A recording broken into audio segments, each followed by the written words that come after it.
नमस्कार साथियों, स्वागत है आप सभी का एमर्स क्लासेस में। और आज की इस वीडियो में जानेंगे कुछ वन लाइनर जीके क्वेश्चंस को। और आज का पहला क्वेश्चन है, जैन साहित्य को क्या कहा जाता था? तो जैन साहित्य को अंग कहा जाता था, जैसे 12 अंग, 12 उपांग आदि। दूसरा क्वेश्चन है, प्रथम बौद्ध संगीति का आयोजन कहाँ हुआ था? तो प्रथम बौद्ध संगीति का आयोजन 483 ईसा पूर्व में राजगृह में हुआ था तथा इस समय वहां का शासक अजात शत्रु था। अगला प्रश्न है, बुद्ध के प्रथम प्रवचन को क्या कहा जाता था? तो महात्मा बुद्ध के प्रथम प्रवचन को धर्म चक्र प्रवर्तन कहा जाता है तथा महात्मा बुद्ध ने अपना पहला प्रवचन सारनाथ में दिया था। अगला प्रश्न है, अशोक ने अपने सभी अभिलेखों में एकरूपता से किस प्राकृत भाषा का प्रयोग किया है? तो अशोक के अभिलेखों में मागधी भाषा का प्रयोग किया गया है। अगला प्रश्न है, सांची में स्थित विशालतम स्तूप किस काल का है? तो सांची के स्तूप का संबंध मौर्य काल से है। इसका निर्माण सम्राट अशोक ने करवाया था। अगला प्रश्न है, किस यात्री ने सबसे पहले भारत का दौरा किया था? तो मेगास्थनीज ने सबसे पहले भारत का दौरा किया था। अगला प्रश्न है, चंद्रगुप्त मौर्य के गुरु चाणक्य किस विद्या केंद्र से संबंधित थे? तो चंद्रगुप्त मौर्य के गुरु व प्रधानमंत्री चाणक्य तक्षशिला विश्वविद्यालय में आचार्य थे तथा तक्षशिला विश्वविद्यालय विश्व का सबसे प्राचीन विश्वविद्यालय है। अगला प्रश्न है, अशोक ने किस बौद्ध भिक्षु से प्रभावित होकर बौद्ध धर्म अपनाया था?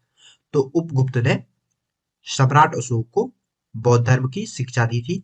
अगला प्रश्न है, भारतीय रंगमंच में यवनिका का शुभारंभ किसने किया? तो भारतीय रंगमंच में यवनिका या पर्दा का शुभारंभ यूनानियों या इंडो ग्रीक ने किया था। अगला प्रश्न है, गंधार चित्रकला के प्रमुख संरक्षक कौन थे? तो शक और कुषाण दोनों गंधार चित्रकला के संरक्षक थे। गंधार चित्रकला शैली में विषय भारतीय होता था तथा कला यूनानी होती थी। अगला प्रश्न है, कालिदास किसके राजकवि थे? तो कालिदास चंद्रगुप्त विक्रमादित्य या चंद्रगुप्त द्वितीय के दरबारी कवि थे। कालिदास ने अनेक ग्रंथों की रचना की है। कालिदास के अभिज्ञान शाकुंतलम की गिनती विश्व की 100 महानतम कृतियों में होती है। अगला प्रश्न है, संख्या प्रणाली शून्य की खोज किसने की? तो शून्य की खोज आर्यभट्ट ने की है। आर्यभट्ट प्राचीन भारत के गणितज्ञ थे। अगला प्रश्न है, उत्तर रामचरित नाटक किसने लिखा? तो उत्तर रामचरित नाटक को भवभूति ने लिखा है। अगला प्रश्न है, आयुर्वेद के वैद्य चिकित्सा का भगवान किसे मानते हैं?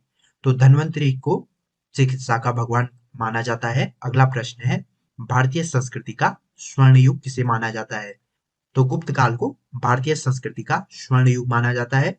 यह कला और साहित्य दोनों ही दृष्टियों से भारतीय संस्कृति का स्वर्ण युग था। अगला प्रश्न है, फाहियान ने भारत यात्रा किसके शासनकाल में की थी?